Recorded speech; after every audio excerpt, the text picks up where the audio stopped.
오늘은 모이는 교회란 제목으로 함께 하나님의 말씀 나누겠습니다. 그 와카 워터라는 것이 있습니다. 사실 아프리카에서만 매일 10억 명 정도의 사람들이 마실 물을 얻기가 어려워서 고통을 받습니다. 그래서 이제 사진을 보시면 이제 느끼시겠지만 남녀노소 할 것 없이 특히 어린아이들 그리고 여자들이 물을 기르러 많게는 하루에 6시간씩 걸어서 물을 기르러 갑니다. 그리고 또 물을 기르러 힘들게 또 저렇게 걸어서 가지만 그래서 이제 겨우 물을 얻는 경우도 있긴 하지만 물을 얻어봤자 기껏해야 어떤 경우가 있느냐, 물이 조금이기도 하고 그리고 아예 흙탕물인 경우도 굉장히 많습니다. 저 흙탕물이라도 6시간을 걸어왔지만 어떻게 해야 됩니까? 6시간 걸어왔으니까 그거라도 기르러 가고 그것이라도 가지고 가야 되죠. 그럼 어떤 결과가 벌어질까요? 그 물을 먹고 배탈이 나는 겁니다. 이러한 그 상황을 알게 된 이탈리아 건축가 아르투로 비토리라는 사람이 이 와카 워터라는 장치를 만들어냅니다. 와카 워터 탑이라고 하기도 하는데요. 저게 이제 굉장히 큰 구조물이긴 하지만 실제로는 대나무하고 그 나일론 끈으로 된 아주 거대한 건축물인 것 같지만 크기는 크지만은 비용도 굉장히 적게 들고 얼마 안 돼요. 그런데 저걸 통해서 물을 얻어내는 거예요. 어떻게 물을 얻어내냐 하면 저 나일론, 그 다음 사진 보시면 그 나일론에 저녁에는 기온이 확 떨어지기 때문에 저게 응고 현상이 일어납니다. 그래서 물이 거기에 맺힙니다. 그러면 그 아침이 되면 맺혔던 물이 밑으로 떨어져서 그 물을 모아서 사람들이 물을 기르러 가지 않고 그 물을 마시게 됩니다. 저 장치에 의해서 하루 많게는 한 100리터 정도를 얻을 수 있다고 합니다. 100리터 정도의 그 물을 얻는다라는 이야기는 뭘 의미하냐면 한 100명 이상의 사람들이 마실 물을 해결한다라는 것을 뜻합니다. 그리고 저 와카워터 주변에 그늘을 해놨기 때문에 사람들이 모여들어요. 그리고 거기 앉아서 물을 얻고 물을 마시고 거기서 즐겁게 놀아요. 그리고 그 다음 사진 보면 아이들이 거기를 떠나지 않아요. 사람들이 그 주변을 떠나지 않아요. 우리가 이것을 보며 무엇을 생각하게 됩니까? 교회는 어떤 곳이어야 하는가? 와카워터처럼 사람들이 모이는 곳이 되어야 합니다. 살아있는 사람만 그곳에 갈 수가 있어요. 살아있는 사람은 아프리카에 사는 그 지역에 사는 살아있는 사람들은 그 주변에 안 갈 수가 없어요. 물은 곧 생명이기 때문이죠. 그래서 마찬가지로 교회도 모이는 사람들에게 무엇을 주어야 합니까? 당연히 물을 주어야 합니다. 생명수를 주는 곳이 돼야 돼요. 그리고 그 와카워터 주변에 사람들이 교회도 사람들한테 쉼을 주는 교회가 돼야 합니다.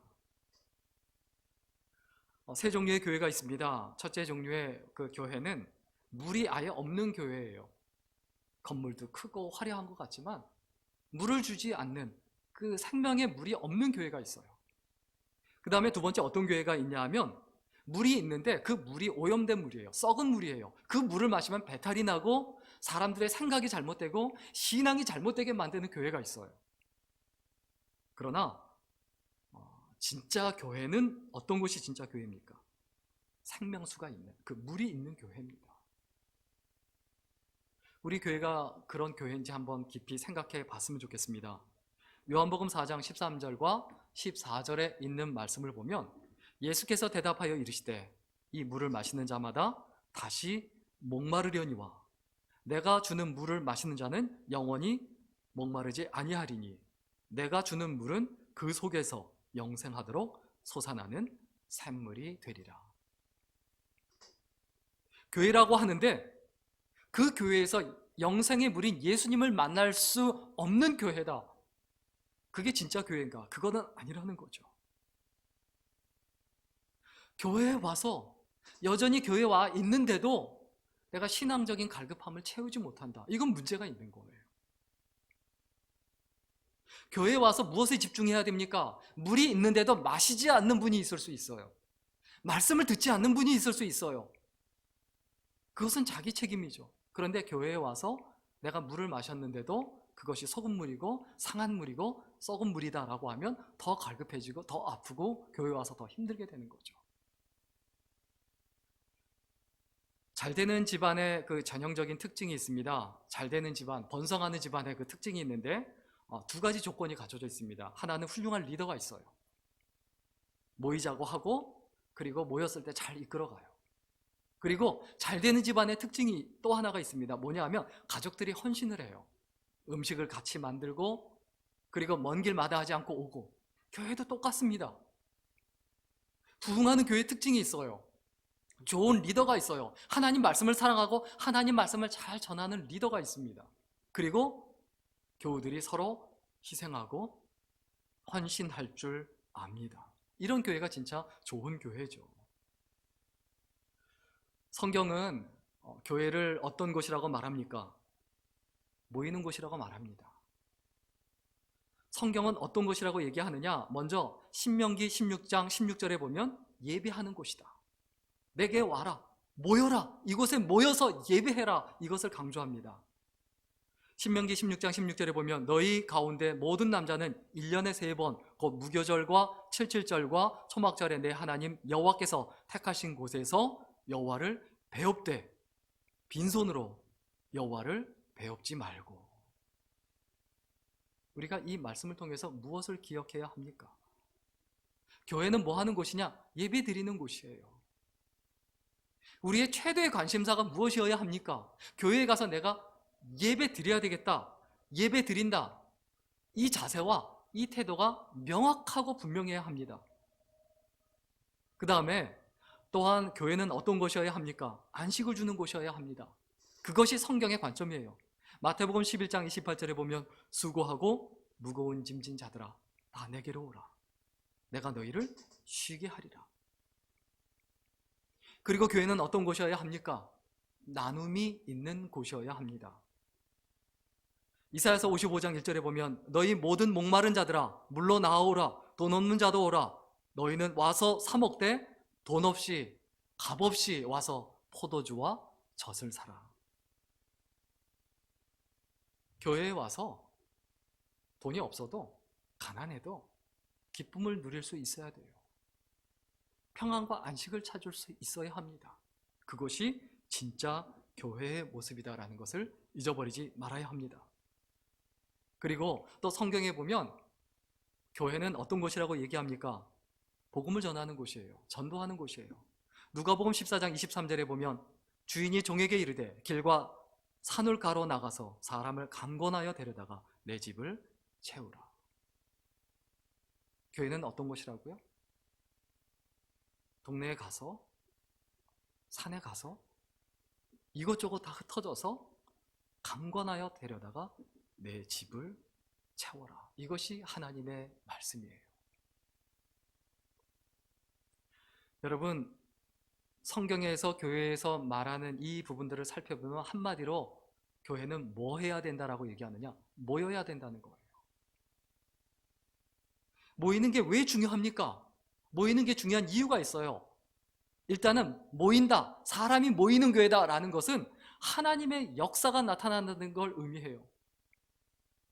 오순절에 성령님의 역사가 있었습니다. 사람들의 변화가 있어요. 여러분, 교회에 모여서 우리가 함께 예배 드릴 때 하나님의 강력한 역사가 나타나고 그것을 통해서 생명의 물이 각 처소로 여러 장소로 번져나가게 되죠. 그리고 모이는 게 왜 중요합니까? 모인다라는 것 자체가 무엇을 의미하냐? 그것이 하나님께 인정을 받았다, 하나님께 허락을 받았다라는 것을 뜻합니다. 하나님께서 인정하고 하나님께서 허락하지 않는 것은 다 흐트러져요. 하나님은 자기의 이름을 높이려고 바벨탑을 쌓는 사람들을 어떻게 하셨습니까? 다 흩으셨어요. 모세를 대적하던 고라 자손 일당을 다 죽이셨어요.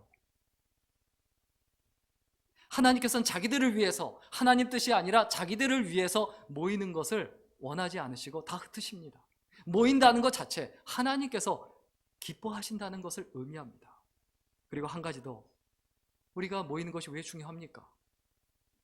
그곳에 하나님의 은혜가 머물기 때문입니다. 예수 믿는 사람들이 모여 있다, 그 얘기는 하나가 되어 있다라는 것을 뜻해요. 모이지 않는다라는 것은 하나가 되지 못한다는 것을 의미합니다. 에베소서 1장 22절과 23절에 보면 또 만물이 그 발 아래 복종하게 하시고 그를 만물 위에 교회의 머리로 삼으셨느니라. 교회는 그의 몸이니 만물 안에서 만물을 충만하게 하시는 이의 충만이니라. 많이 모였다고 해서 무조건 교회입니까? 그렇지 않습니다. 교회라고 하면 몇 명이 모였든 간에 예수 그리스도가 머리이셔야 돼요. 예수 그리스도가 머리가 아니다라는 것은 교회가 아니라는 것을 의미해요. 그냥 사람이 모여있는 것일 뿐이에요. 우리가 항상 나누고 생각하는 부분이 있죠. 우리가 또 회개해야 될 부분이 있죠. 살다 보면 골치 아픈 일 많습니다. 머리 아픈 일 많습니다. 뭘 의미합니까? 골치 아파 죽겠어.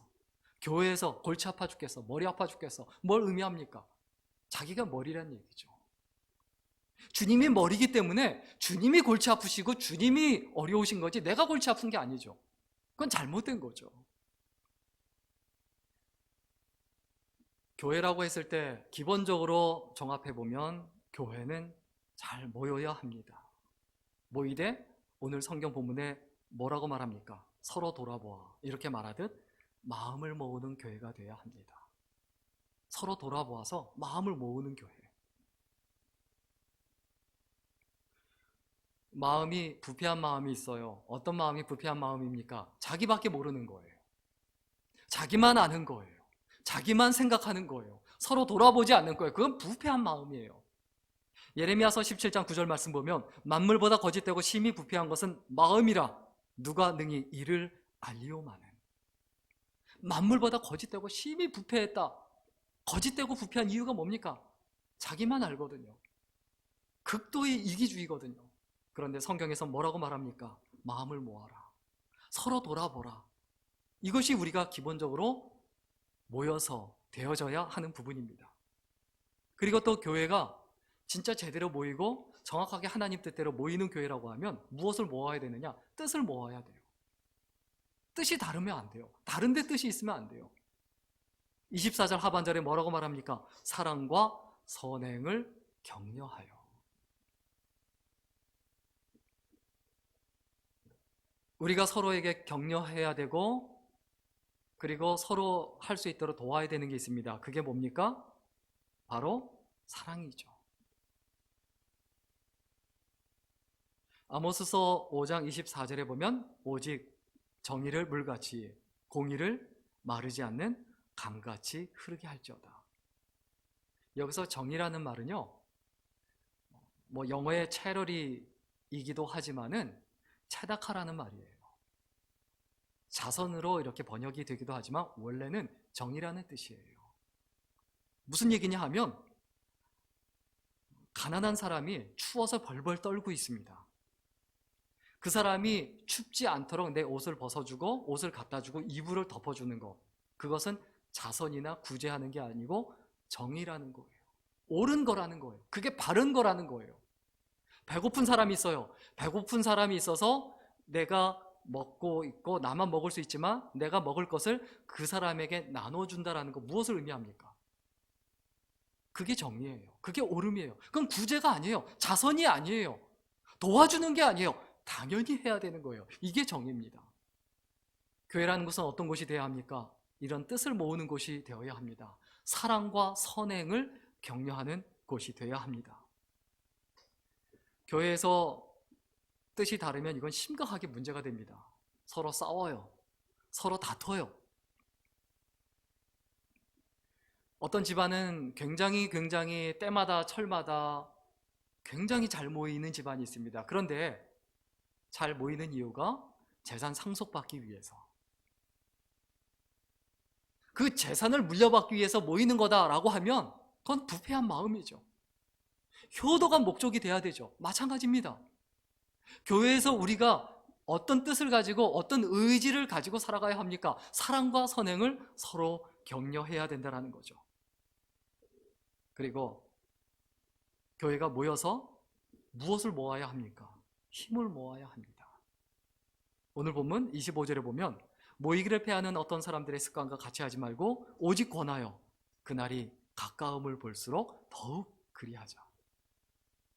많은 사람들이 어떻게 합니까? 모이기를 계속 패해요. 못 모이게 하는 것도 힘이 들고요, 모이게 하는 것도 힘이 들어요. 어느 쪽으로 힘을 써야 되겠습니까? 한국 사람들이 성격이 참 급합니다. 사진을 찍을 때 하나, 둘, 셋 하고 찰칵 찍어야 되는데 하나, 둘 하고 찰칵 찍어요. 사진을 찍을 땐 괜찮아요.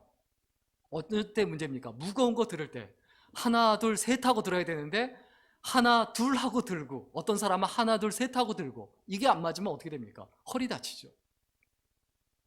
힘을 모아야 된다는 거예요.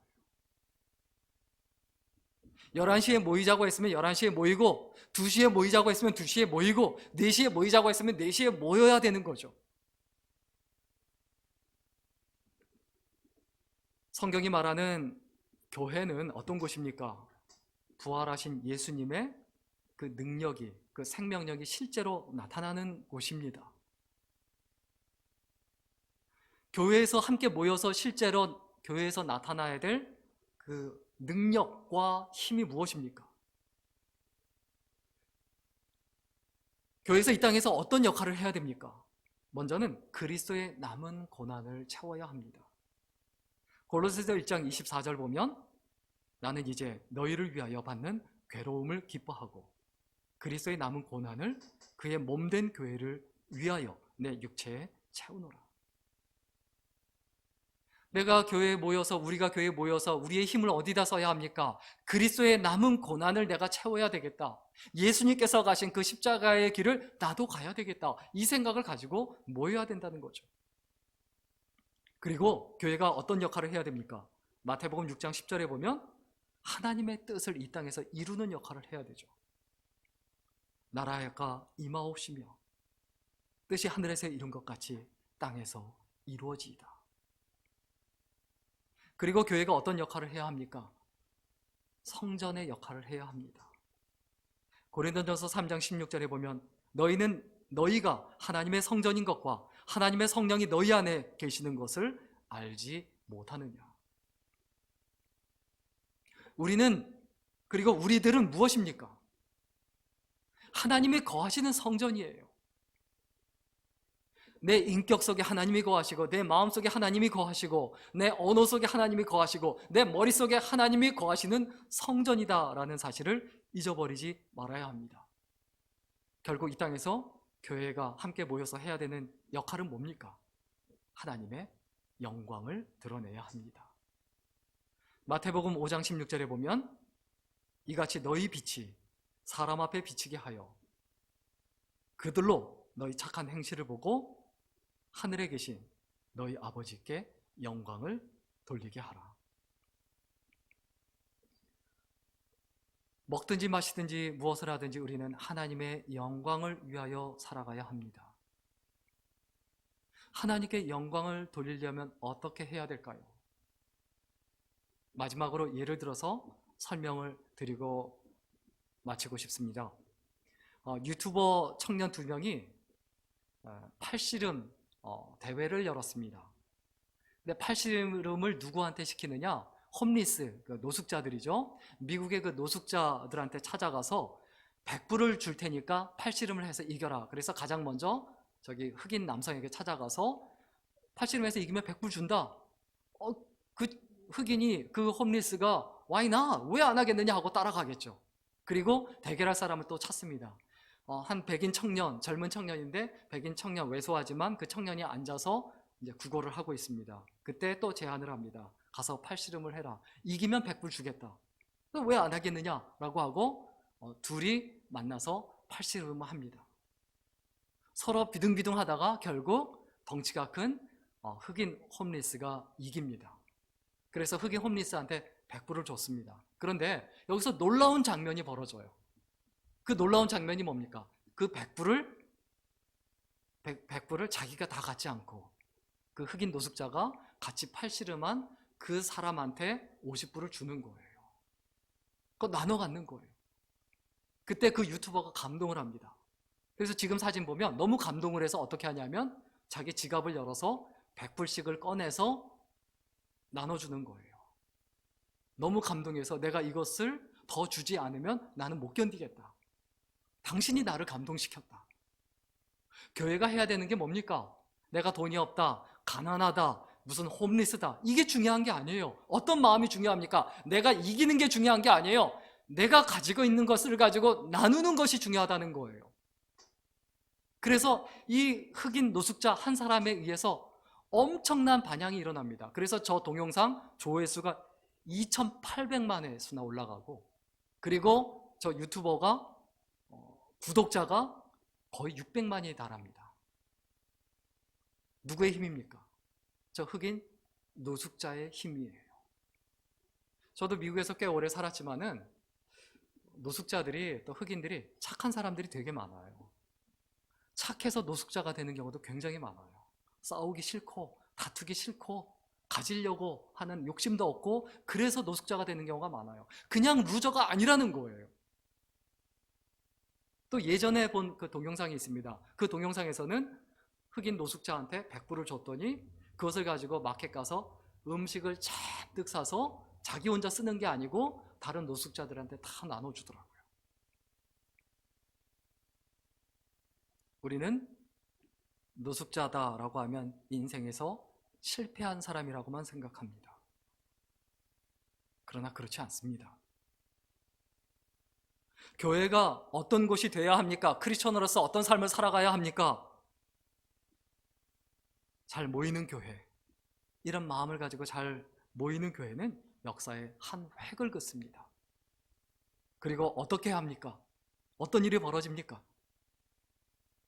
잘 모이는 교회는 하나님의 역사가 일어납니다.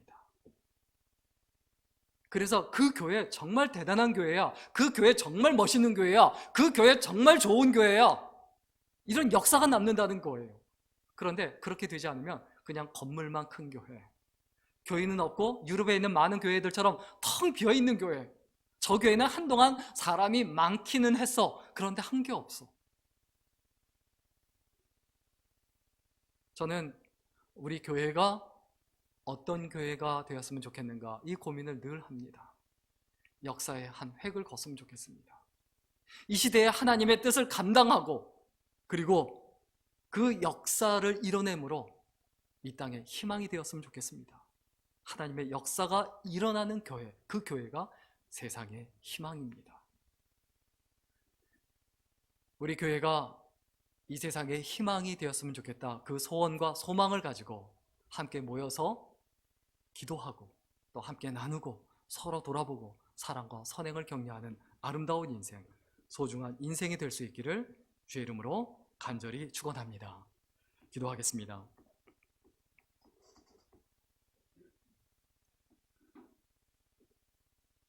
살아계신 하나님, 우리의 마음이 온전히 하나님을 향하길 소원합니다. 교회는 예수 믿는 사람이 모이는 그 모임을 말하지만, 그 예수 믿는 사람이 어떤 생각과 어떤 마음과 어떤 뜻을 가져야 하는지 이 시간 깊이 고민하고 생각하는 시간을 가졌습니다. 한 번밖에 없는 인생, 헛되이 살지 않게 하시고 낭비하지 않게 하시고 진정으로 예수 그리스도의 마음을 품고 내가 가진 것으로 나눠주며 베풀어주며 서로 돌아보며 사랑과 선행을 격려하며 모이기를 패하는 어떤 사람들의 습관과 같이 하지 말고 모이기를 애쓰며 힘쓰는 복된 인생, 소중한 인생이 되게 하여 주옵소서. 감사드리며 예수님의 이름으로 기도드렸습니다. 아멘.